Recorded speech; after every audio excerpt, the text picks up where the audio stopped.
Malibu 2'nin Brew 5 turbosundan geldi sizlere dostlar. 2019 yıl maşinimiz tayyor. Propan gazları bas 83 bin kilometre tuttu. Kraskeler 100% sazda ustalarınıza gösterip teşhirtirip alaverəsizlər. Maşinimize 4 tane emşak boş valla koyulan. İşlerine yok polite dosalyan, çiğhulla gizliyen, propan gazları pakaliniye, rullarında cruise control, multimedya, panoramli lük, hem versesi bayna. Olsa salon kısımları 2019 yıl maşinimize.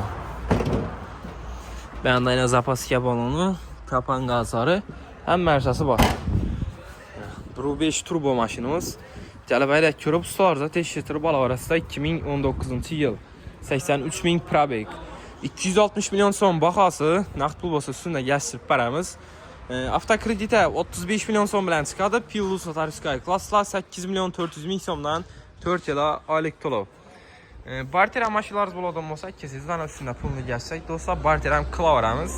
Maşinimiz koşu bir avtomarketdə satığa koyuldu, gəlib xarit klavarəsi sənə. Brew 5 turbo Malibu 2 avtomobilçilərə dostlar.